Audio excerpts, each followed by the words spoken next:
사회적으로든 무엇인가 변화를 꿈꾼다면 우리는 새로운 이야기를 들어야 합니다. 너무나 익숙해서 당연한 것처럼 받아들이는 그런 이야기 속에서는 새로운 것을 발견하기가 참 어렵습니다. 새로운 사람을 만나고 새로운 환경에 들어가서 새로운 얘기를 만날 때 우리는 우리가 당연하게 생각하던 그러나 잘못된 것들에 대해서 물음표를 던지고 깊이 생각하면서 느낌표를 찍게 되고 그 다음에 우리의 변화가 일어나는 것입니다. 늘 변화는 들음에서 시작됩니다. 그런데 그 새로운 이야기 중의 이야기, 최고의 이야기가 있다면 바로 하나님의 이야기인 성경입니다. 성벽을 다 준공한 다음에 이스라엘 백성들은 수문학 광장에 모였습니다. 그리고 그들은 새벽부터 정오까지 에스라가 들려주는 하나님의 이야기를 들었습니다. 그 이야기를 들었을 때 그들이 어떻게 사로잡혀 갔고 사로잡힌 자 중에서 어떻게 돌아왔는가 하는 것들이 그 이야기 속에 담겨 있었겠죠.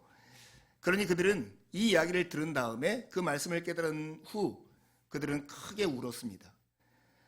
울고 있는 백성들을 향해서 느헤미야와 에스라 그리고 레위인들이 그들에게 말합니다. 울지 마라.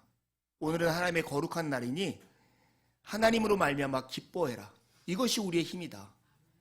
이렇게 그들에게 선언하고 선포합니다. 이 말씀 이후에 이어지는 게 뭐냐면 그 이튿날 각 가문의 족장들과 제사장들과 레위인들이 에스라를 찾아갑니다. 그리고 우리식으로 하면 성경 공부를 하는 거예요. 그리고 성경 공부를 한 다음에 거기서 발견한 것이 초막절을 지키라고 하는 하나님의 명령이었습니다. 여러분, 왜 그들이 에스라에게 찾아가서 더 성경에서 말씀하시는 일을 밝히 알고자 했을까요? 이 문맥에 미루어 짐작해 보면 초막절을 어떻게 하면 하나님을 즐거워하고 하나님 말미암아 기뻐할 것인가, 이 질문을 가지고 그들이 율법책을 대했을 거예요. 그리고 발견한 것이 바로 초막절을 지키라고 하는 하나님의 명령이었습니다.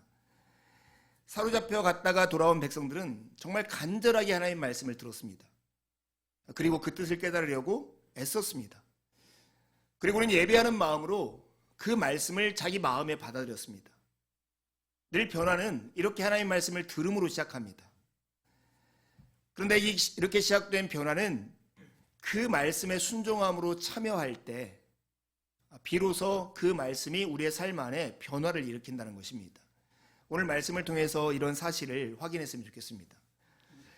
여러분, 성경을 읽으면서 그 당시에 있었던 각 가문의 족장들과 제사장들과 레위인들이 에스라를 통해 성경을 공부를 하면 그 말씀을 통해서 깨닫는, 집중하는, 묵상하는 본문이 무엇이었을까 우리가 짐작해 보면 아마도 그들이 왜 이렇게 바벨로니아로 포로로 잡혀갔을까 하는 말씀을 잡지 않았을까 하는 짐작이 했습니다.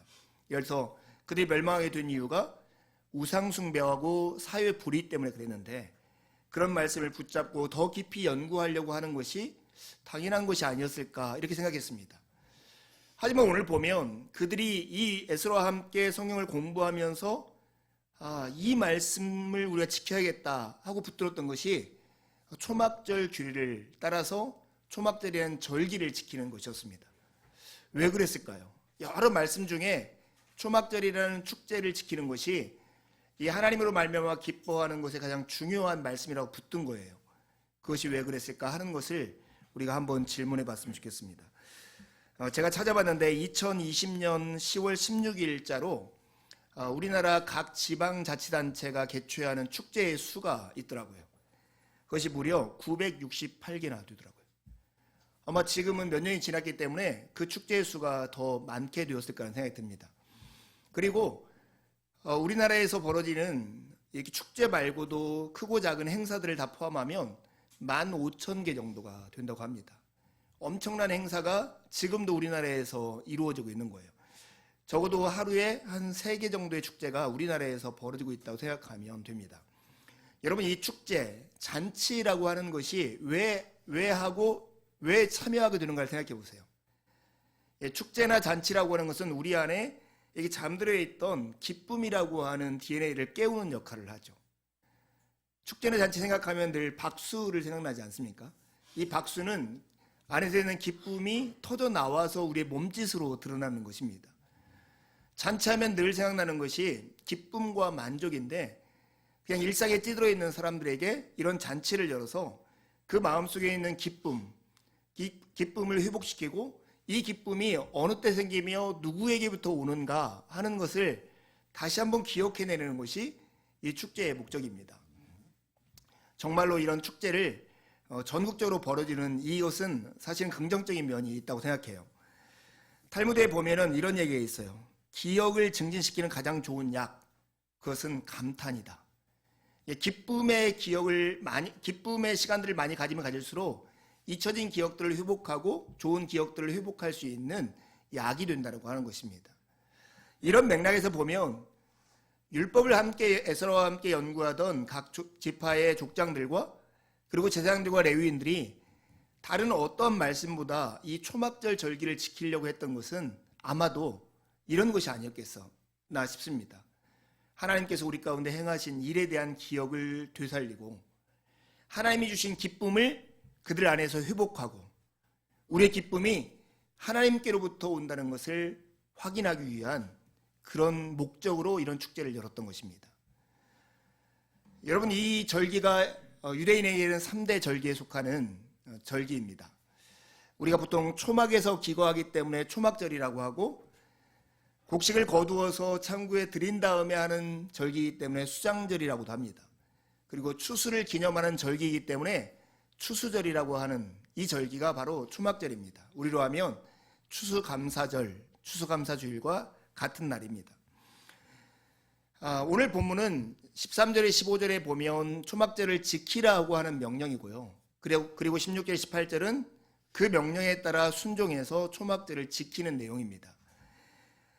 신명기 16장에 보면 이 초막절을 지키는 규례에 대해서 비교적 자세히 나와 있습니다. 타작마당과 포도주 틀의 소출을 거두어 들인 때, 즉 추수가 마친 때에 7일 동안 그들이 초막절을 지켜야 했는데요. 이때 초막절을 지킬 때는 누군가와 더불어 지켜야 했습니다. 당연히 아들이나 딸들과는 당연히 함께 하겠죠. 근데 거기에 남종과 여종이 포함되고요.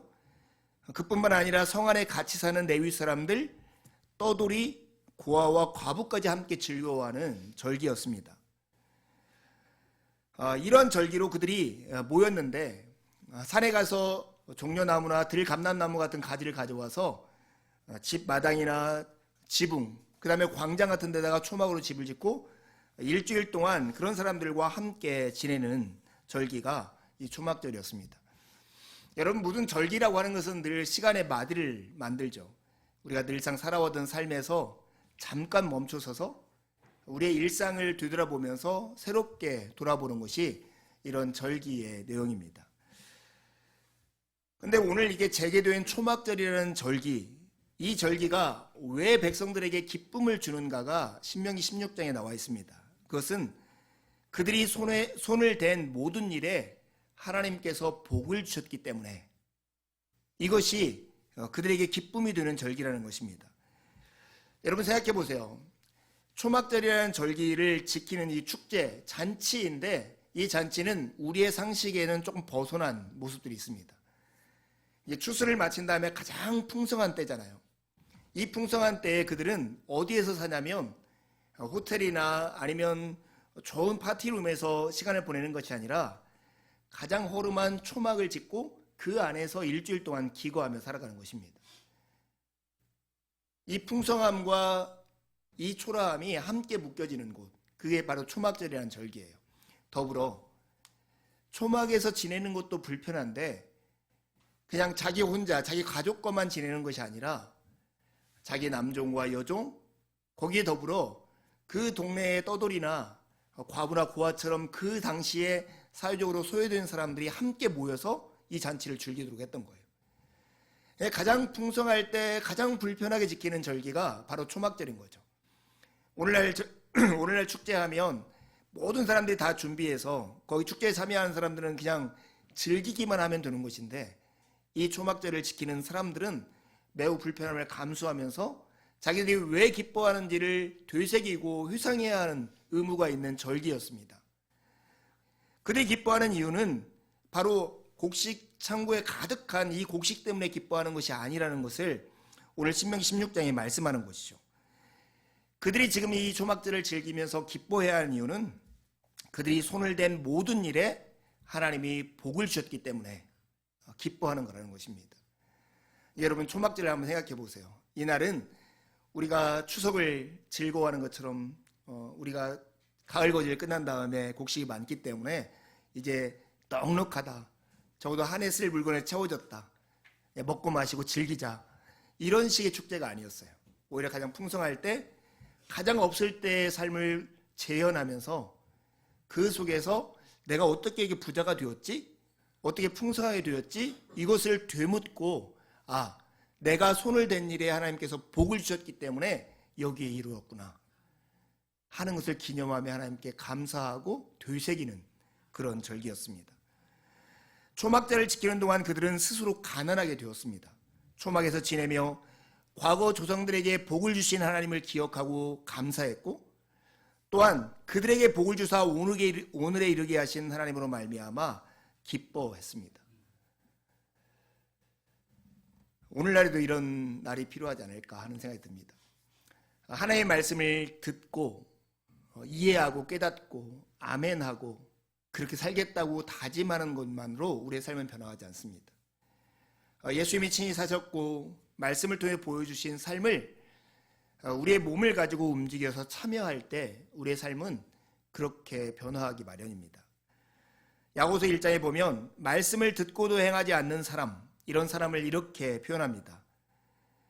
자기 얼굴을 거울 속에 들여다보기만 하는 사람과 같아서 이런 사람은 자기의 모습을 보고 떠나가서 그것이 어떠한지를 곧 잊어버리는 사람이다.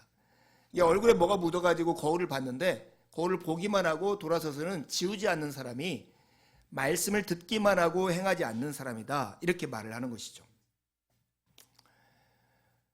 예전에 4.5라는 숫자와 5라는 숫자가 한 동네에 살았대요. 근데 그놈의 0.5 차이 때문에 이 4.5가 5한테 늘 기가 눌려 살았던 거예요. 말 한마디 못하고 5가 시키는 대로 그대로 따라서 행동을 했는데요. 어느 날 4.5가 5 앞에서 가슴을 확 펴고 의기양양해서 막 떠들고 다니는 거예요. 그러자 5가, 이 4.5가 까부는 걸 보고 말을 해요. 야, 너 약 먹었냐? 어디서 까불어? 막 이렇게 말을 하자 이 4.5가 5를 향해서 가슴을 확 펴고 담대하게 얘기했대요. 나 점 뺐어 임마. 4.5에서 점을 빼니까 45가 되어서, 제가 이번 주에 이 유머를 어디서 읽었는데 읽으면서 그런 생각이 들었어요. 우리 신앙에도 45가 되어야 하는데 그 중간에 점이 있어서 우리로 하여금 그렇게 살지 못하게 하는 무엇, 점을 빼야 하는 것이 있다면 그것이 바로 하나님 말씀을 듣기만 하고 그대로 순종하지 못하는 우리의 태도가 아닌가 하는 생각이 들었습니다. 어제 제가 저녁에 잠깐 설교 준비를 마치고 한강에 자전거를 타는데 진짜 낯선 풍경을 하나 봤어요. 어느 군인이 그것도 군인 정복을 입고 자전거를 배우고 있더라고요. 자전거를 못 타나 봐요. 근데 그 좌우편에 여성 2명이 자전거가 넘어지지 않도록 잡아주고 있는 거예요. 상상해 보세요. 군인이 뒤에서 잡아주고 위에 여성이 타야 할 정상일 것 같은데 아마 누나들로 보이는 2명의 여자가 여기서 자전거를 넘어지지 않게 잡아주고 군인 정복을 입은 사람이 그 위에 자전거를 타고 있는 모습이 참 우스꽝스러웠는데 그런 생각이 들었어요. 우리도 그리스도인이라고 하는 이름과 이렇게 옷을 입고 있는데 사실은 이게 자전거를 타고 자연스럽게 다니면서 누군가를 지켜줘야 할 위치에 있을 것 같은데 우리의 모습이 거꾸로 세상이나 다른 사람의 도움을 받아서 넘어지지 않는 자전거를 배우는 상황은 아닐까 하는 그런 생각이 들었습니다. 여러분, 이 초막절 축제를 재현하고 이 초막절 행사에 사람들이 참여하면서 진짜 하나님이 누구이신가를 발견하고 하나님 안에 살아가는 삶이 얼마나 기쁨을 누리는 삶인가를 확인하는 축제를 다른 무엇보다도 율법을 통해서 확인했다라고 하는 것은 오늘 우리에게도 큰 중요한 메시지를 줍니다. 여러분, 초막절을 상상해 보세요. 그 당시 초막절을 지키는 그 곳에는 2 종류의 건물이 즐비했을 거예요. 첫 번째 건물은 풀로 지은 집들, 초막이었고, 또 한 가지는 가을 거지를 끝내서 곡식을 쌓아놓은 창고, 곳간들이 곳곳에 있었을 거예요. 그리고 이 초막과 곡간은 이 초막들을 지키는 사람들에게 중요한 메시지를 줬을 거예요. 그들은 초막에서 지내면서 원래 우리가 누구였는가, 이것을 되새겼을 것이 뻔합니다. 초막을 보면서 그들 안에 허영의 잡초가 뽑히고 감사의 꽃을 피워내는 일들을 그들은 그 안에서 했을 거예요. 여러분, 현대인들이 오늘날 우리에게 살아가는 사람들에게도 이 메시지는 참 중요합니다. 많은 경우가 우리가 허영에 사로잡혀 있기 때문에 그렇습니다. 나는 근사하고, 나는 멋지고, 나는 나다워야 하고, 그것이 나의 자랑이고 영광인 그런 삶에 우리가 사로잡혀 있을 때가 참 많습니다. 여러분, 현대인들이 말하는 성인병, 이 성인병들은 주로 6.25 직후에 사람들이 먹지 못해서 걸린 병, 이런 병이 아닙니다. 이 성인병들은 너무나 과하게 먹고 너무 편한 삶 때문에 생기는 병들입니다. 오늘 우리가 하나님과의 교제 가운데에서 우리가 무너지고 우리가 실패하는 이유가 뭡니까? 그것은 교만의 다른 표현인 허영 때문에 그렇습니다. 자기를 높이는 마음, 그래서 누구도 자기의 삶에 간섭하지 못하게 하고, 어떤 문제가 생기면 다른 사람을 탓하고 내는 떳떳하다고 생각하는 그런 마음들, 그런 마음들이 우리로 하여금 하나님과의 관계, 이웃과의 관계를 망치는 매우 중요한 원인입니다. 여러분, 초막들을 지키는 이스라엘 백성들에게도 그런 마음이 생길 수가 있죠. 그런데 그들에게 초막들을 지키는 동안 눈만 들면 다 보이는, 고개만 들면 다 보이는 이 초막들은 그들에게 그렇게 말을 했을 거예요. 야, 허영의 잡초를 뽑아내. 그래야 감사의 꽃이 피어날 수 있어. 그들은 초막뿐만 아니라 주변에 질비한 곳간들도 계속 보았을 거예요. 곳간들은 주님이 누구이신지를 알려주는 표지판과 같은 역할을 했습니다. 그들은 초막에서 지내며 복의 근원이, 우리가 누리는 이 복이 어디에서 오는가 하는 것을 질문하고 답했을 것입니다. 곡간을 볼 때마다 곡간이 그들에게 말을 했을 거예요. 야, 너희가 누리고 있는 이 복은 너희가 손을 댄 것마다 복을 주시는 하나님 때문이야.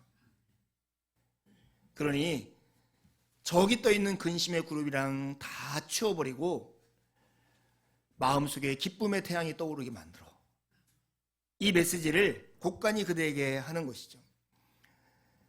우리 시대에도 동일한 이런 어려움들이 있습니다. 여러분, 허영과 더불어 우리의 마음을 사로잡는 현대인들의 마음병이 있다면 그것은 자기 신뢰일 것 같아요. 너무나 자기를 신뢰해서 무엇인가를 이루면 자기 때문이고 무엇인가 실패하면 자기가 못나서 그렇다고 쉽게 단정해버립니다. 여러분, 우리가 살아오면서 우리가 이뤘던 여러 가지 일들 보면 우리 힘으로만 이루어진 일들은 거의 없습니다. 그럴 수가 없습니다. 우리는 누군가의 도움, 근본적으로는 하나님의 도우심으로 오늘 여기에 이르고 오늘 살고 있는 것입니다. 초막을 지내는 이스라엘 백성들이 이들이 지금 누리고 있는 복이 손을 댄 것마다 복을 주시는 하나님 때문임을 알았던 것처럼 오늘 우리도 이 사실을 알아야 자기 신뢰로부터 비롯되는 절망, 자기 신뢰로부터 비롯되는 교만들을 이길 수 있는 힘이 있습니다. 여러분, 지금 우리가 누리고 있는 복은 우리가 손을 댄 것마다 복을 주시는 하나님 때문입니다. 초막들을 지키는 사람들이 초막을 보면서 원래 우리가 누구인가를 상기하고 허영을 버려버렸던 것처럼, 그리고 곡간을 보면서 이 복의 근원이 하나님인 것을 확인하면서 근심의 구름을 걷어버린 것처럼 오늘 우리도 우리 심령 안에 초막을 짓고 또한 곡간을 바라보면서 복의 근원이 하나님이시며 오늘 우리가 여기에 이른 것이 하나님 때문임을 기억하는 것이 무엇보다도 중요한 때입니다. 포로에서 돌아온 백성들은 갈라져 새기만 하는 물이 귀지 않는 웅덩이를 팠던 이전의 삶을 버려버렸습니다. 그리고 생수가 솟는 우물인 하나님께로 돌아왔습니다. 이제 그들은 어디에 가야 기쁨의 샘물을 마시는지를 알게 된 것입니다. 여러분, 어디에 가야 기쁨의 샘물을 마시는 줄 아십니까? 그것은 손을 댄 것마다 복을 주시는 하나님께 가야 그 기쁨의 샘물을 마실 수 있습니다. 저는 이번 주 말씀을 묵상하다가 사무엘하 7장에 있는 말씀을 떠올린 적이 있습니다. 사무엘하 7장은 다윗이 나라가 국권이 섰을 때 궁중에서 목욕하는 여인 밧세바를 보고 밧세바를 범한 사건 이후에 있었던 사건입니다. 밧세바를 범한 다음에 그것을 감추기 위해서 그의 남편 우리아를 청부살해로 죽입니다. 이 끔찍한 죄를 저지른 다윗에게 하나님은 나단이라는 선지자를 보냅니다. 이 나단이라는 선지자의 이야기를 통해서 책망을 들은 다윗의 이야기, 그 이야기가 사무엘하 12장에 나옵니다. 나단이 다윗에게 이렇게 얘기합니다. 당신이 그 사람이라. 이스라엘의 하나님 여호와께서 이와 같이 이르시기를 내가 너를 이스라엘 왕으로 기름 붓기 위하여 너를 사울의 손에서 구원하고 내 주인의 집을 내게 주고 내 주인의 아내들을 내 품에 두고 이스라엘과 유다 족속을 내게 맡기었느니라. 만일 그것이 부족하였을 것 같으면 내가 내게 이것저것을 더 주었으리라. 그러한데 어찌하여 내가 여호와의 말씀을 업신여기고 나 보기에 악을 행하였느니라. 지금 다윗이 저지른 죄를 나단이 지적하는 과정에서 지금 다윗이 저지른 죄의 원인이 스스로 무엇인가 부족하다고 여기는 마음, 사실은 풍성한데도 불구하고 스스로 부족하다고 여기는 마음 때문에 그랬다고 지적하는 것입니다. 여러분, 이 질문이 저 한 주간 동안 저에게는 계속 질문했습니다. 만약 그것이 부족했을 것 같으면 내가 내게 이것저것을 더 주었을 것이다. 오늘 우리의 삶을 이끌고 있고 우리의 삶을 하나님으로부터 벗어나게 하는 것이 무엇입니까? 나는 지금도 부족해. 무엇인가 모자라. 나는 더 있어야 돼. 이것이 기쁨의 우물인 하나님을 떠나서 물을 저축하지 못한 샘을 파도록 만드는 일이 아닙니까?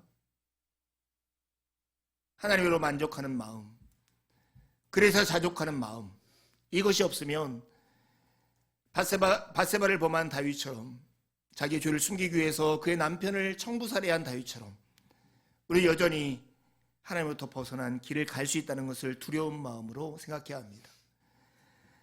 하나님으로 만족할 때, 하나님 때문에 기쁜 때가 언젠가를 여러분의 삶에서 되새겨 보십시오. 무엇인가 넉넉할 때, 내 안에 채워질 때가 아니라 오히려 무엇인가 부족하고 무엇인가 없을 때, 그래서 하나님을 간절히 찾고 하나님의 도우심을 입을 때, 그때가 아니었습니까? 오히려 우리는 지금 풍성한 왕궁이 아니라 아무것도 없는 사막으로 가서 우리의 삶을 절제하고 금욕하며 우리에게 은혜를 주시는 하나님 앞에 서야 할 때가 아닌지 모르겠습니다. 여러분, 초막절을 지키는 이스라엘 백성들, 그들은 이 초막절을 통해서 우리가 원래 누구였는지와 그리고 오늘 우리가 어떻게 이런 자리에 이르렀는지, 그리고 이 자리에 이르게 하신 하나님이 누구이신지를 발견했습니다. 오늘 우리의 삶에도 이것이 필요합니다. 사랑하는 여러분, 초막을 짓고 곳간을 여십시오. 초막을 짓고 곳간을 여십시오. 이것이 초막절을 지킨 이스라엘 백성들의 삶을 우리의 생활에서 재현하는 것입니다. 아까 우리 설교에서 했던 것처럼 예수 그리스도는 부유하신 분이지만 스스로 가난하게 되었습니다. 그리고 예수님이 가난하게 되심으로 말미암아 우리가 오히려 부유하게 되었습니다. 그리고 예수님 우리를 세상의 소금이요 세상의 빛이라고 말씀하십니다. 예수님이 그렇게 사셨던 것처럼 우리로 하여금 우리를 내주고 없어짐으로써 우리를 통해서 잃어버린 영혼, 없는 백성, 소외된 사람들이 힘을 얻고 인간다운 삶의 권리를 누리게 하는 그 일에 참여하라고 우리를 부르고 계십니다. 우리는 세상의 소금이요 빛입니다. 예수님께서 그러하셨던 것처럼 스스로 가난해짐으로써 이웃을 부욕케 하십시오. 초막을 짓고 곳간을 여십시오. 우리에게는 기억을 통해 과거를 현재로 가져오고 기대를 통해서 미래를 현재로 만드는 힘이 있습니다. 사랑하는 여러분, 과거 주님께서 여러분에게 허락하신 은혜를 기억하고 그리고 미래 주님께서 여러분에게 주실 그 사랑을 기대하십시오. 그리고 그 넉넉한 마음을 가지고 이웃을 대하십시오.